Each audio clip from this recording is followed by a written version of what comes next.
It began with a knock on a quiet suburban door in St. Louis County, a door that belonged to a woman who had no criminal record, no violent past, no reason to be feared.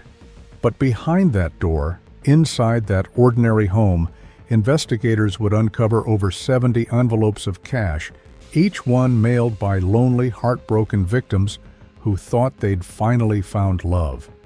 Instead, they found Shirley Waller, a 43-year-old woman who helped drain more than $1 million from vulnerable Americans, all on behalf of a Nigerian online romance fraud ring. And when investigators followed the trail of broken hearts, desperate messages, and vanished savings, every clue seemed to lead right back to her doorstep. But how does an ordinary woman become the center of an international romance scam machine? And what was really happening inside that house? Before we dive into this chilling story, let me ask you, comment below and tell me where you're watching from, and make sure you subscribe to our channel. Your support helps us continue bringing educational, emotional, and eye-opening true crime stories just like this one. Now, sit back and let's begin the story in full. It was a cold morning in late December 2023 when a worried daughter walked into a local police station in Missouri. Her mother, 71 years old, had suddenly become withdrawn, secretive, and unusually protective of her phone. At first, the daughter thought her mom was just lonely. After all, she lived alone. Most of her children were scattered across different states, and like so many seniors, she spent her evenings scrolling through Facebook, chatting with new people, looking for companionship, someone to talk to. But then, something changed. The daughter discovered that her mother had withdrawn $35,000 in cash. And not only that, she had carefully wrapped the money inside clothing, sealed it in a U.S. Postal Service Express mail envelope, and mailed it to a home address she'd never seen before, a home belonging to someone named Shirley Waller. The daughter asked her mother who Shirley was. The older woman hesitated before answering. "She's helping a friend of mine," she said softly. Then her voice trembled. "He's in trouble. He needs the money. I love him. I trust him." That was the moment the daughter realized something was terribly, terribly wrong. Before we go deeper into what investigators uncovered, I want to pause and ask you, what do you think drives people, especially seniors, to fall for online romance scams? Comment your thoughts down below. Now, back to the story. The 71-year-old victim lived a simple life. She wasn't wealthy, but she had savings, money she had worked her whole life to protect. Money meant for emergencies, maybe even for her grandchildren's future. But loneliness can be a powerful force. Scammers know this. They study it. They weaponize it. And somewhere online, a man pretending to be a kind-hearted widowed contractor stationed overseas began talking to her. He sent her long messages, told her she was special, made her feel seen. Then came the moment of crisis. A sudden emergency. A shipment was stuck. A visa was delayed. A bank account was frozen. He needed help, just for now, just until he returned home to her. And the woman, believing in love, believing in hope, believing she was finally getting a second chance at life, send him her life savings through the U.S. Postal Service directly to the home of Shirley Waller. When the daughter filed the police report, investigators didn't yet know the scale of what they were about to uncover. They only had a mother who mailed $35,000, a suspicious address, and a woman named Shirley. But when law enforcement ran the address through postal databases, they froze. Because this wasn't just one package, not even a handful. More than 70 express mail envelopes had been sent to that exact address, all within 60 days, 70, and each one, based on shipping weight and pattern, likely contained cash. What kind of legitimate business involves dozens of strangers mailing cash to a random house in Missouri? Investigators knew what they were dealing with now, a money mule hub. But who was the mule? 43-year-old Shirley Ann Waller was not what most people imagine when they think about criminal conspirators. She lived in a quiet St. Louis County neighborhood, nothing flashy, nothing suspicious. Her neighbors described her as polite, private, someone who minded her business. She had no violent history, no major criminal past, just a life marked by financial stress, family responsibilities, and a desire, like so many people, to make ends meet.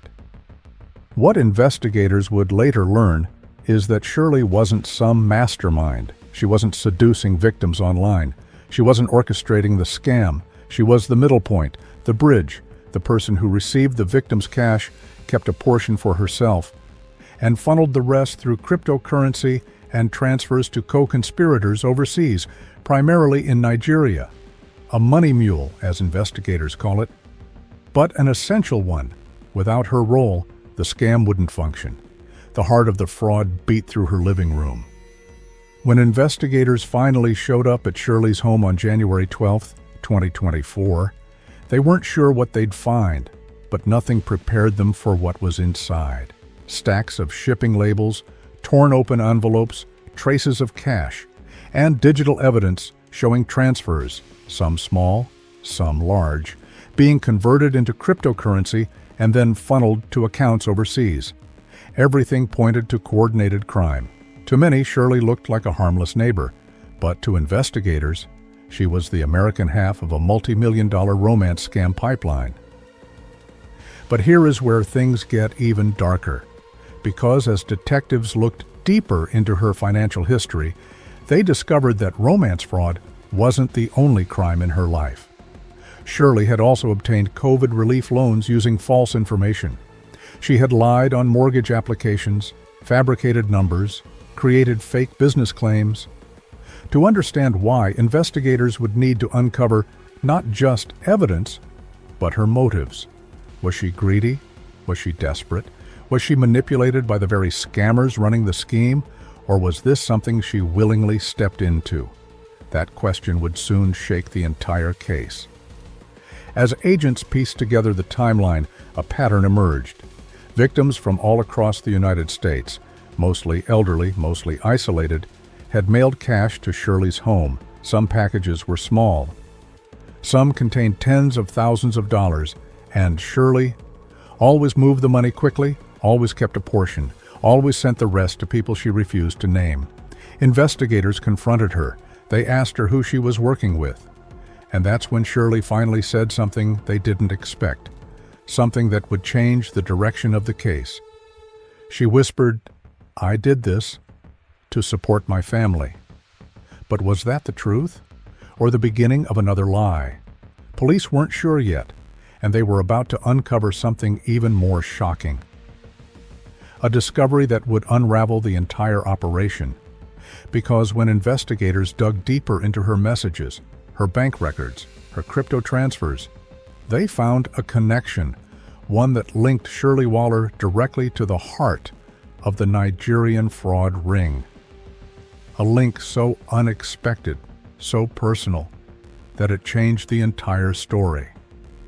Investigators stared at Shirley Waller across the interview table, trying to decide whether she was hiding behind excuses or hiding something far more dangerous. Her quiet voice, "I did this to support my family," lingered in the room. A tragic statement, yes, but it didn't explain the scale, the precision, or the money flow that connected Missouri to scammers thousands of miles away. So investigators dug deeper. They subpoenaed her phone records. They pulled messages from her encrypted apps. They traced her crypto wallets, following a trail of Bitcoin and USDT transfers that scattered across multiple wallets like a digital spiderweb. And then they found it. A username, a contact saved only as Uncle T.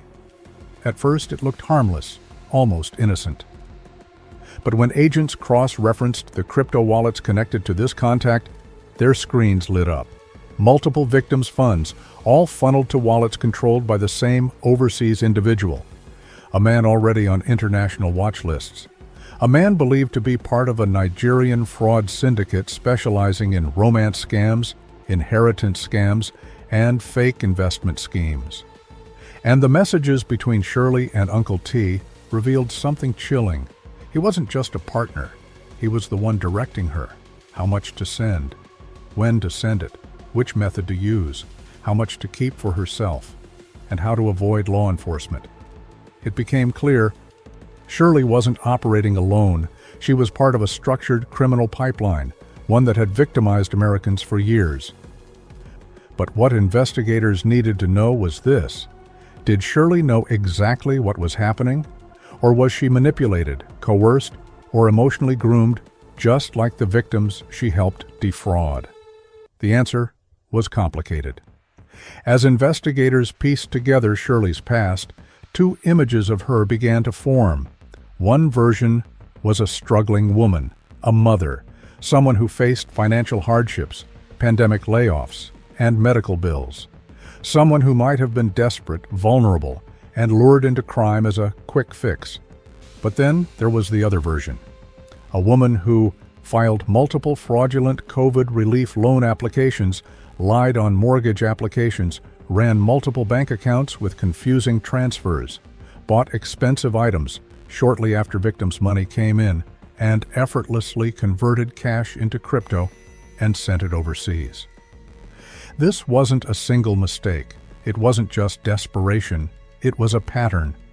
And that pattern made investigators believe Shirley wasn't being tricked. She wasn't unwilling. She wasn't forced.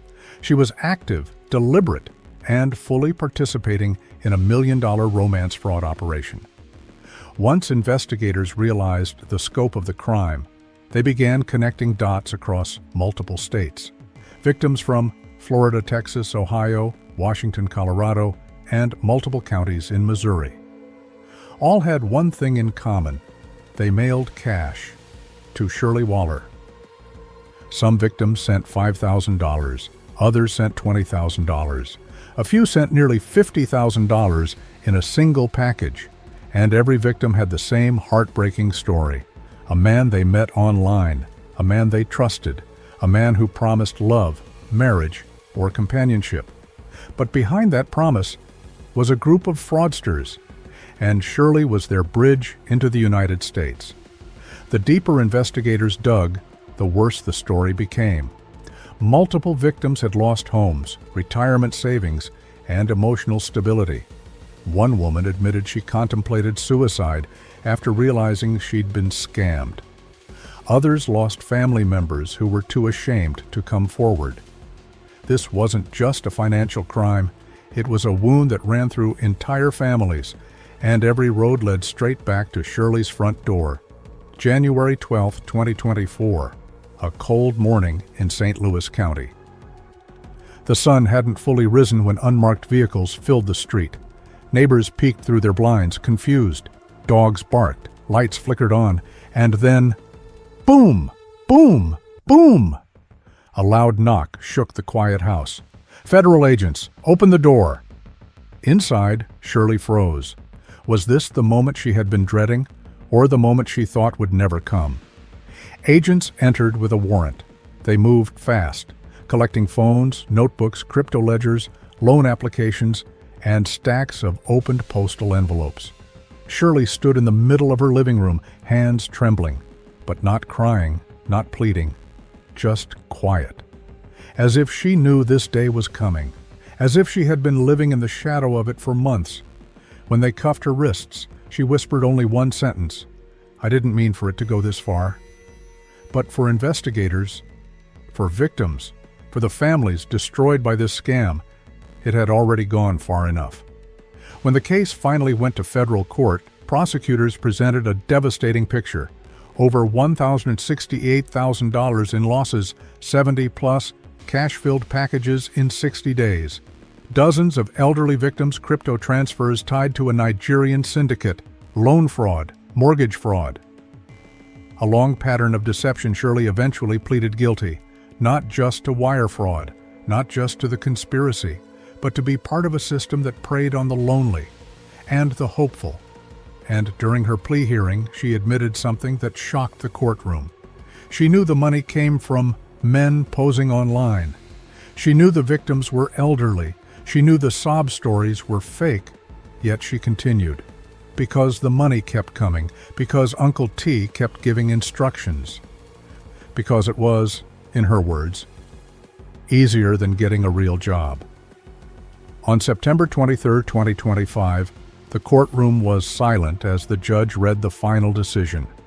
Shirley Waller was sentenced to 78 months for the fraud, 15 additional months for a separate firearm charge, totaling 93 months in federal prison.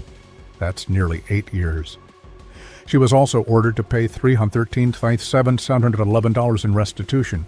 As she was led out of the courtroom, one elderly victim whispered, "Why? I trusted you." And that's the painful truth of romance fraud. It doesn't just drain bank accounts, it drains trust, dignity, and emotional safety. Romance scams are not random mistakes. They are organized crimes, often controlled from overseas, using emotional manipulation, loneliness psychology, false hope, and the promise of love. Criminals know exactly how to target the vulnerable. They know how to build trust, and they rely on people like Shirley, mules who can receive and move money, to keep the machine running. This case reminds us, always verify who you're speaking to online. Never send cash to someone you've never met. Romance should never require financial sacrifice. And if something feels off, it probably is. Most importantly, families need to talk, to check in, to support older relatives who may be lonely, isolated, or emotionally vulnerable. Because silence is where scammers thrive. Thank you for staying with me through the end of this story. If this case moved you, if you learned something, if you believe more people need to hear stories like this, please like this video, comment your thoughts, and subscribe to Bite Crimes. Your engagement helps protect others, your support spreads awareness, and your voice could save someone from heartbreak, from financial ruin, or from falling into the same traps that destroyed so many lives. Stay safe, stay aware, and I'll see you in the next episode.